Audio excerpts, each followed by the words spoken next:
You just lead with questions. I'll go. Oh, looks like we're up and running, huh? Yeah, we're rolling. All right. So, welcome. How you doing? I'm doing great. It looks like it's sunny where you are. It is. It's beautiful, Central Ohio. I don't recognize that yellow ball in the sky. Yeah. Foreign thing. So thank you for catching up. I've just been trying to check in with people and see how everyone's doing. And,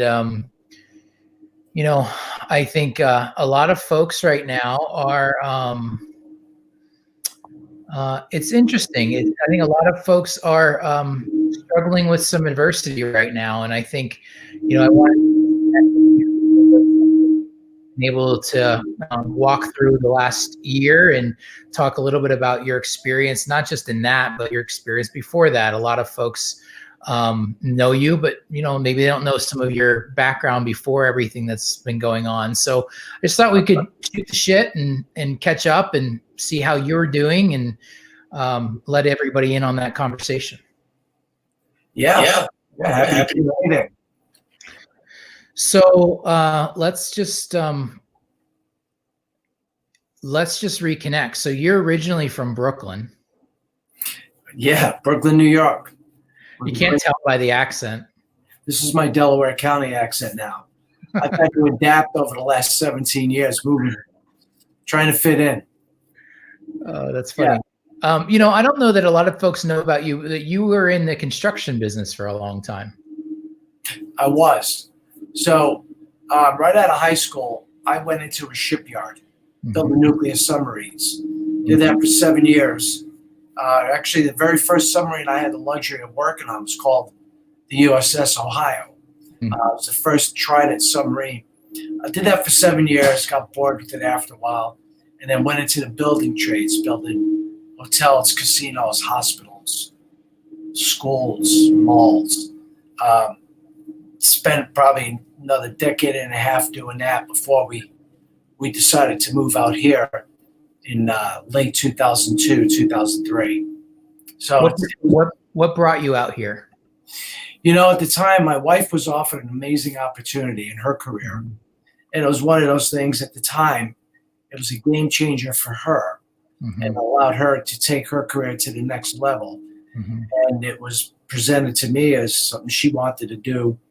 So in being a supportive spouse, I decided to give up the union situation and move out to Ohio in support of her career. And we thought we were going to stay 2 years. And we decided to stay. How old were your kids at the time? How old were the girls? Girls were 8 and 4. Rachel was 8. Jessica was 4. Yeah. So it was a tough time to pull granddaughters away from grandparents too. I was not the most favorite person at that point. What had to happen?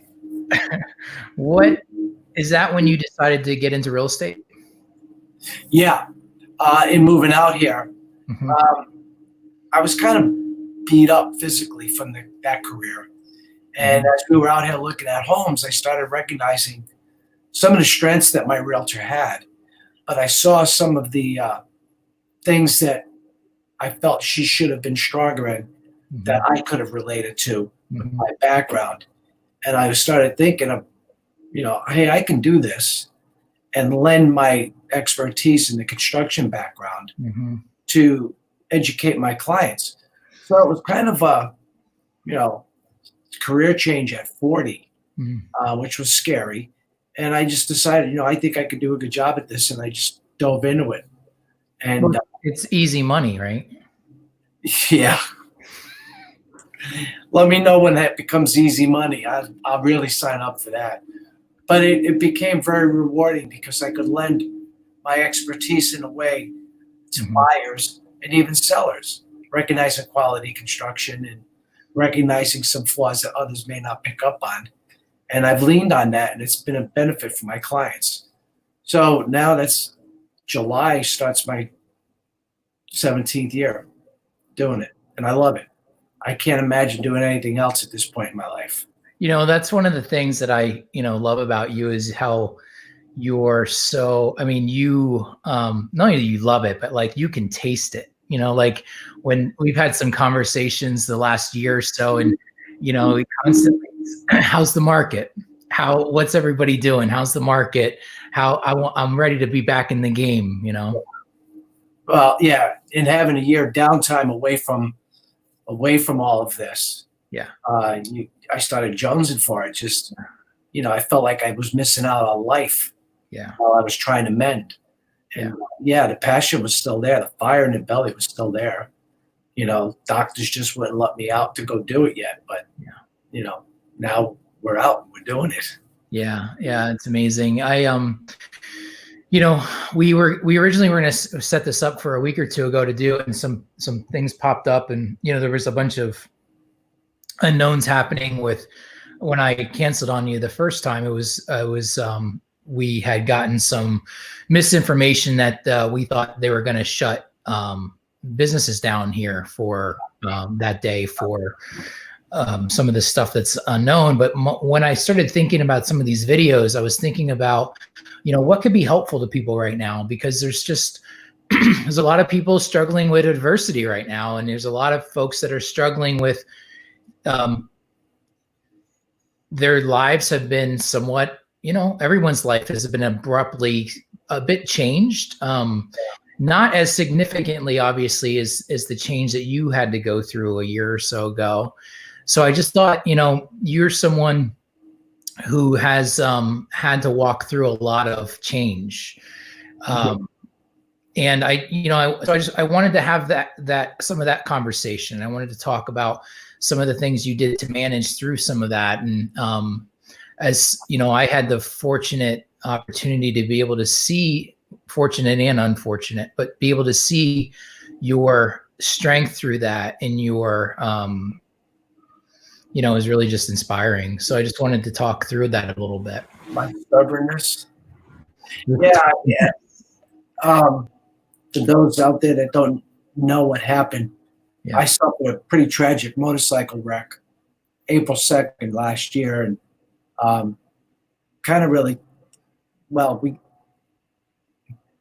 it's hard to go back and talk about this again, but I suffered a pretty tragic motorcycle wreck, which had me code out 3 times, left me pretty much, on my deathbed, so to speak. And I don't like to use that term, but that's what it was. My body was busted everywhere you can think, broke my neck, I'm paralyzed. So I went into the adversity thing a year ago. And, I had to make a choice. I had to choose to forever be miserable because of what happened, or I could choose to find a way to make the best of it and try to have the most productive life possible. Excuse me. My throat gets messed up. Anyway, I just decided to hell with it. I was just going to enjoy my life. I was given a second chance, and I was going to make the best of it and try and make my life better than it was prior to the accident. And I just chose to do that. Unfortunately, my body wasn't a willing participant in that mindset because it was destroyed. So I had to go through a lot of painful therapy, 5 days a week, 3 hours a day, and they're trying to rehab a body that was physically busted. So that required quite a bit of determination to push through. And it wasn't until I decided that was my only option that it started to work. And I had, I people have asked me, how did you do it? And I looked at my daughters, now they're young ladies, and I looked at my wife and I thought, I can't go out this way and let them see that. I mean, in the first month in the hospital, I lost 40 pounds of muscle. So I was pretty weak and fragile, and I didn't want the last memory of me to be, in their eyes, a weak and fragile man.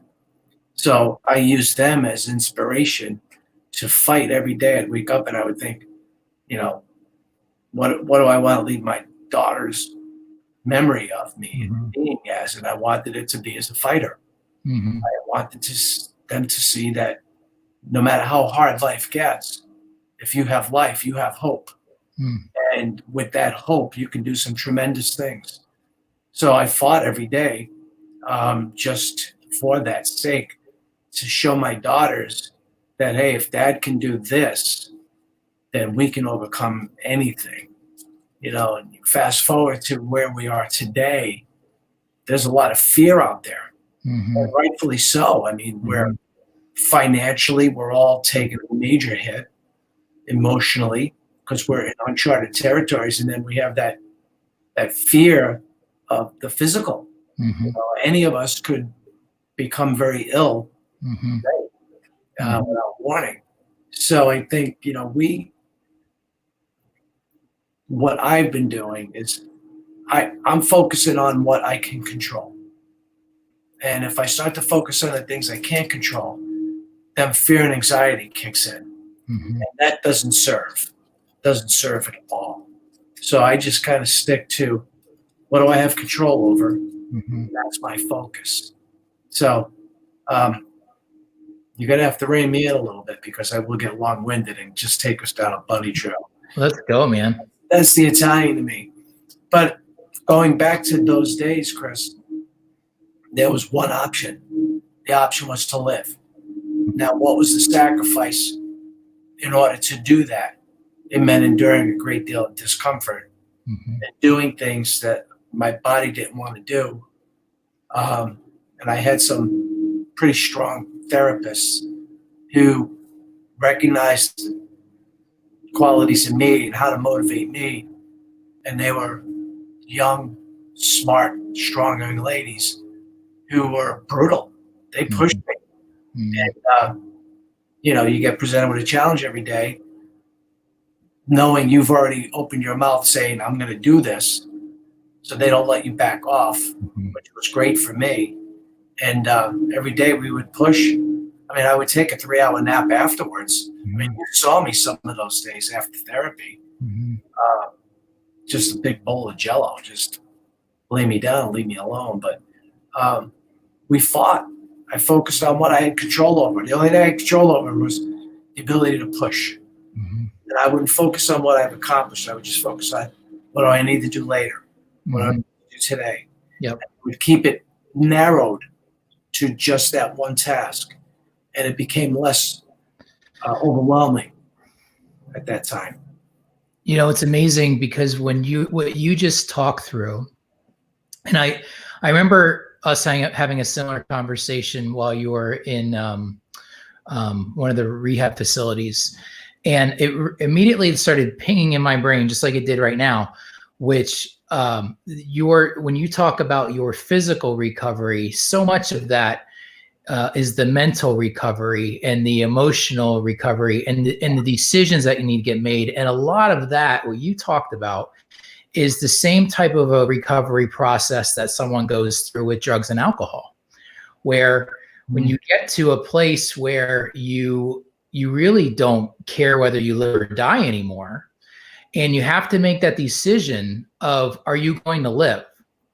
And when you make the decision that you're going to live, you're really, for me, it's hard to, like, you'll understand this, but it's hard for someone who hasn't been to that point of destruction, that whether it was of your own destruction or destruction that was placed upon you, when you get to that place where you have to make a decision, do I want to live or do I want to die? Then when you make the decision to live, you're really less concerned about dying anymore. It's really you already know what that feels like. So it really becomes about putting everything into living. The term I think of when I hear that, you reduce it to ridiculous. It's just, you have one job to do. Yeah. And okay, so everything gets focused onto that. The odd thing about this was the dying part was easy. Mm-hmm. That was really That's right. so easy. I did it 3 times. Yeah. Um, It was easy to go down that path. Mm-hmm. The hard part was to stay alive. That's right. And it was overwhelming.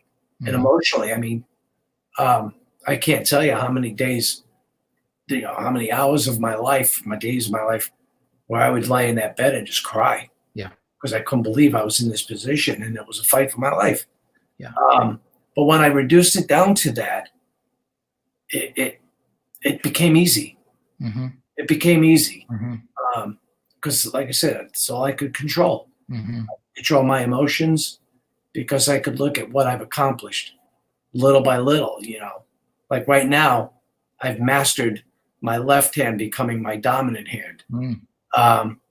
But now I'm nurturing my way back to using this beat up hand. Mm-hmm. I'm actually feeding myself with my right hand again. Mm-hmm.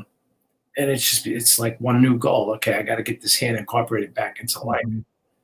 Mm-hmm. But emotionally and mentally, it rips you apart. Yeah. And it can. Yeah. And I could tell you this, with you having one goal, one job to do, it becomes so much easier. I can't worry about the shit I have no control over. Right. So I don't care what's happening with everything else. I'll let other people worry about that stuff. Mm-hmm. I'm going to focus on this. And it became easier. Yeah. So. Yeah, that's it's such a needed message right now, I think, too, because there's, not just when you talked about, laying there and crying, there are people right now that are in bed laying and crying because of the grief that there's a lot of grief happening right now too. And it's not something we know how to identify as what am I feeling? And the reality is a lot of us right now are feeling grief of how things were and that we aren't able to just have that life turn on right now. And, that's okay. Like grief and processing the grief, but then making the decision, like you said, there's so much power in making a decision. What am I going to do today? One day at a time, just for today, what can I control? Yeah. A lot of it came down to not so much what can I do today, or it came down to what can I do this hour? Yeah. I mean, there were days I was living by the hour. For sure. Trying to wrap my head around what the hell happened. Mm-hmm. And, Jesus, this hurts.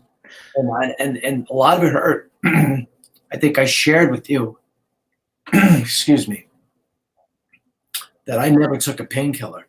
Mm-hmm. The whole time. We had 9 surgeries, 19 procedures, and I refused to take any pain medication. And it wasn't for their lack of effort either. No, sadly enough, and that's a bone I have with the medical industry. They very quickly want to give you medication that it basically numbs you, Mm-hmm. which reduces your ability to make good decisions. Mm-hmm. I was afraid of an addiction thing. I never dealt with that, but I didn't want to either. Mm-hmm.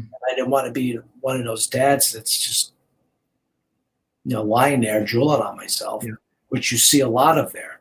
It makes the people in the medical profession, I love them for what they do. Their job is overwhelming. Yeah, especially right now. They don't have, I couldn't imagine. If I was in the hospital right now, I'd be screwed. Yeah. With all that was wrong with me and then add this mix. Mm-hmm. But even a year ago, there's not enough time in the day for them to do their jobs as well as they're trained to do them. Mm-hmm. And it just got to a point where you see so many people rely upon medication to get away from the pain. Mm-hmm. And I didn't want to be that guy. What I learned is people sometimes confuse a great deal of discomfort as pain. That's right. And, I would get in arguments with my doctors. They would explain to me, hey, Mr. DeSena, you don't even realize how much pain you're in. And I'd say, okay, well, I'm living in this body. I know exactly what I feel. Right. Give me 2 Tylenol and a cup of coffee and just get out of my room and leave me alone. Yeah. And they would say, no, you really need to be on medication. And I can't tell you how many expletives have flown out of my mouth talking to these people and demanding them to leave my room. Yeah. And it worked out. It worked out. you learn you can put your head in a place where you can control a great deal of pain. Mm-hmm. Um, Sometimes not all of it. Mm-hmm. Learn to live with some discomfort and shit. 2 weeks later, that level of discomfort doesn't even register anymore. Yeah. So maybe it was just a stubborn old guinea in me that was coming through. I don't know.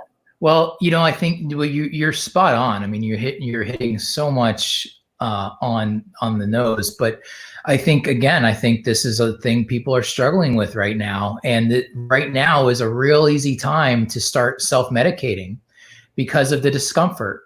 It's not the pain, it's the discomfort, and so it becomes easy to, I think we'll see record alcohol sales. We'll see, upping the usage of, sure, prescription narcotics. Like there's going to be a lot of this happening right now because we just want to numb out. We don't really want to look at what is actually going on around us and how do we deal with it? How do we not numb from it? And how do we kind of sink into it? And I think that is, it's really needed to hear. Yeah. And I understand it's easy to go down that path right now for most of us. Yeah. What we're dealing with. But here's the flip side of that. The challenges we're being presented with right now are amazing challenges to have in order for us to maybe look at the other side and learn just how strong we are. That's what I learned 8 months in the hospital. I learned just how strong I can be without aid of chemicals. That's right. So I look at what we're going through right now. It's kind of like, okay, we got all this shit going on. A lot of us have a lot of downtime right now. That's right. Why waste it? That's right. So how can I be a better person? What do I need to learn? How do I strengthen my friendships right now? I'm sure you do it. I'm doing it. I know a lot of us are doing it. We're having conversations with people that we would have never, ever had, strengthening friendships because we have downtime to actually do this, to talk, and tapping into stuff with your friends that you may have never tapped into before, strengthening friendships. But also it's a good time to, we're being challenged. So let's meet that challenge head on. Medicate or have a few cocktails. Test yourself. See how strong you are. Yeah. What's amazing is we're far more stronger than we ever really thought we were. We just have taken an easier path to avoid that challenge. Nobody wants the discomfort, so they self-medicate. Well, don't self-medicate right now. Don't have too many cocktails at the end of the day, and just meet this challenge head on and watch in a month how much you will grow. I mean, I look at my recovery. I'm a year out from my accident. The doctors told my wife and daughters, go home and make his funeral arrangements. He's not coming home. Screw them. Here I am a year later selling houses and back engaged in my life. Those bastards didn't see this coming. And here I am. Yeah. So why not challenge yourself with something right now for growth? I told you I'm starting to feed myself using my right hand. I wasn't even supposed to be using my hands, according to them.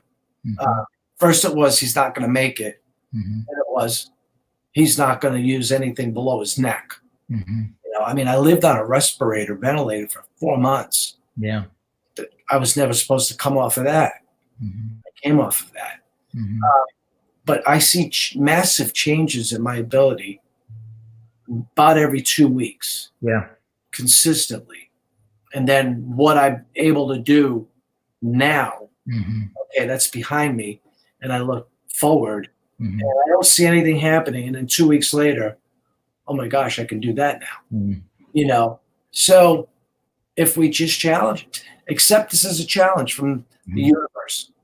Yeah. It's hitting us with this. It's what it is. Okay, universe, I'll see your challenge and I'll raise you. Well, and it's kind of silly, right? The challenge for most of us, unless you're working in a medical environment, but for most of us, the challenge right now is stay home and be with yourself. Yeah. Isn't that cool? Yeah, it's great if you're okay with being with yourself. Well, you gotta like yourself. Yeah. And that's where the numbing comes. Yeah.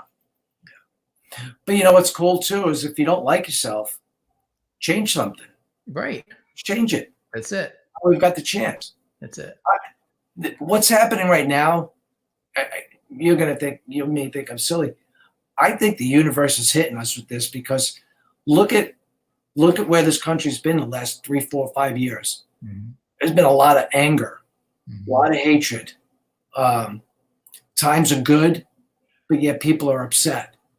And I think our universe is out of balance with our behavior. Mm. And I think I look at this as a course correction. Yeah. And changes needed to be made. Now we're forced to make them. That's right.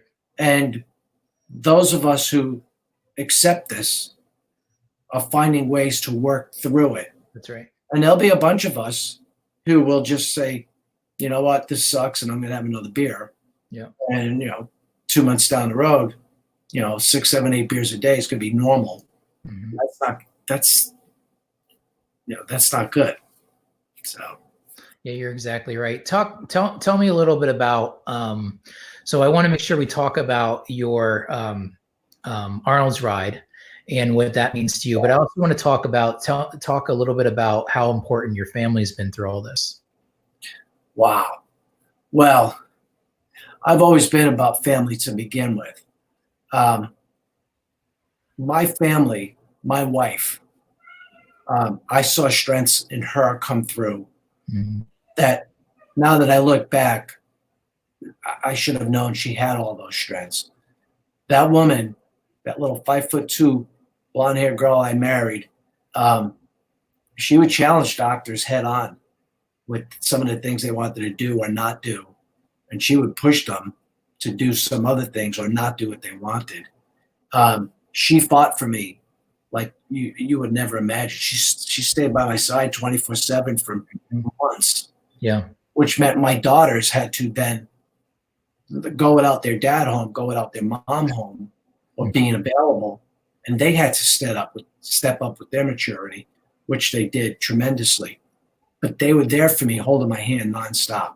My sister-in-law moved from New York to come here to help take care of the family so the family could take care of me. Mm. My friends, my extended family, my family on the East Coast, everybody rallied around me and just did everything for us so I could only focus on healing. Mm-hmm. And it made a tremendous difference. But you come to realize when you go through what I went through that half the shit that we think is important is not important at all. Mm-hmm. And you start to realize that, and it seems obvious, mm-hmm. but it wasn't for me so much, that things don't mean anything anymore. My quality of time with my daughters, my wife, my mother, my brothers, my friends is far more rewarding. And that's a much higher level of success than what I'm driving or the size of my house or mm-hmm. the clothes that I wear. So family became everything, which they always were, but at a much higher level. And I'm alive because my family rallied behind me mm-hmm. and made sure I ate well, made sure they were advocates for me. And they have no mercy either because they don't allow me to quit. Mm-hmm. And I've never quit, but they remind me I can't quit. And when I even have a down day, they're like, okay, get over yourself. You got shit to do. And it just, so they've been amazing. Yeah. And my friends have you realize how good of friendships you have with people when you go through something terrible and you see them show their strengths in your relationship and it humbles you. Yeah. It really does. Yeah. So, you're one of them. You're one of them who did that for me. So I appreciate that. And I appreciate you. And, you've been an inspiration to me and being able to see, your, I mean, the whole thing. It's just amazing to have witnessed the last 12 months. And I know that the next 12 months will be even more amazing to witness as, you came through so much, but now there's so many wonderful things ahead of you because of the last 12 months. Yep. And so just to be able to witness all of it has been a real gift. So I thank you for allowing me that gift. Let's talk about Arnold's Ride. Arnold's Ride. Okay, so what put me in this position was I went on a motorcycle ride, April 2nd, 2019. Unfortunately, it turned out to be my last ride. Been a motorcycle rider for 41 years. Big part of my life, big passionate rider. The day I went down, I was unfortunately taken out by a distracted driver. As I was lying on the ground, recognizing I had no movement of my body, I became very angry, and very quickly I decided to forgive the person who did this to me. I'm paralyzed for life. I have no ill will towards that person. I let go of that, and she knows it. But then I decided that— Did you have a conversation? Did you actually talk with her, or did you get a message to her? How did she— a message to her. You got a message to her. To her, because I knew she was suffering from the visualization of it and the impact and what it did to us, our family. And I got word through people that were meeting with her to let her know that I wanted her to know I pray for her every day, and I don't hold any ill will toward her, that I wish her well in life. And I'm sorry we've had to experience this together. But when I first got to the hospital, I mean, after the surgeries and getting that anesthesia out of my brain, while we were lying there in the hospital, I recognized that there are other people that are worse off than me. Here I am in the process of coding out 3 times. And I started thinking about others. And this was a time that I needed to find a way to help other people. So my family and friends and I come up with the concept of a charitable organization called arnoldsride.org. And what we do, our focus is to find ways to assist other families who have gone through spinal cord injuries, a member of their family. The costs that you get hit with, the expenses as a spinal cord injured person, are overwhelmingly killer high numbers, millions of dollars of medical bills, and it ruins families. And I've had the support from family and friends to push forward, and we decided to start raising money to find a way to give back to others who have been injured, primarily through a motorcycle accident, because that's my real concern, and find a way to help them with raising resources to give to others in my situation who maybe need money to buy a wheelchair or medical bandages, or it's overwhelming how much money you have to spend on stuff. So we've had a lot of people help us with the organization. And while it's hard to find specifically people injured in a motorcycle wreck that are spinal cord injured people, we're starting to look a little wider where we can help others. In this world, there's so many people that are hurting that we're unaware of. So we're trying to seek out those who are in a situation like myself, and either help them with resources or help them with education. So the Arnold's Ride theme, my daughter, Rachel, was the focal point of that. Everything we talk about is just another exit on my ride, where when I was leaving from one facility to the next, Arnold's Ride ended today here, and now he's off on his journey to the next hospital. And we're taking an exit on our ride to accomplish this. So we started playing with that. Arnold's Ride was formed basically out of the idea that life's a journey, not a destination. So we're always going to be on a ride. And I may never ride a motorcycle again, but I'm still going to be on this journey. So we're going to stick with the motorcycle theme of Arnold's Ride as we go out into the world to seek others that need our help. And that's what we do.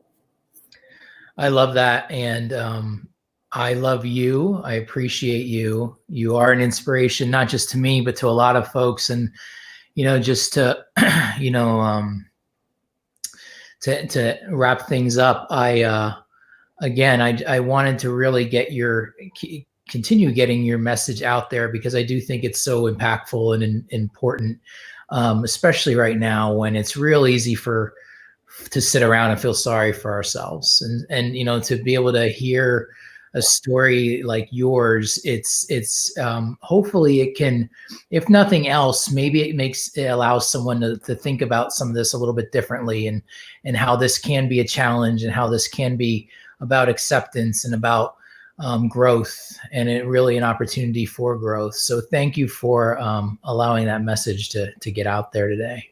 Well, thanks for finding this all interesting on my end. You know, I always thought I lived a pretty boring life. No one's really paying much attention to it, but well, you screwed that up. Yeah, I guess I did. The cat's out of the bag. But I want to tell you that I've always admired you, and I greatly appreciate our friendship. Mm. You mean an awful lot to me, and I love you as well. Mm. And I try to tell everybody that means a lot to me that I love them. Mm. One takeaway here for me was I find it important now to let the people I care about know that I care about them, and I let them know why I care about them. Mm. And you know, it may seem weird for one guy to tell another guy, "Hey, I love you." Mm-hmm. You know, a lot of us are a little too tight with that, allowing that emotion out. But you know, sometimes you tell your buddy you love him, and you get an "I love you" back, and you know, things just changed right there. It's good to let the people know that you care about them and why. Yeah, You watch things blossom from there. It's a beautiful thing. Yeah, especially right now. Yeah, this is going to pass. Yep. And I think if we just focus on how do we grow, Yep, while we're uncomfortable, get outside your comfort zone, and you grow. This is it, baby. This is it right now. yep. Challenges head on. We'll get through it.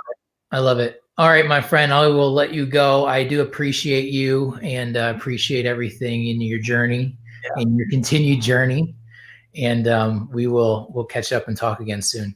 All right. Enjoy the ride, brother. All right, brother. Talk Later.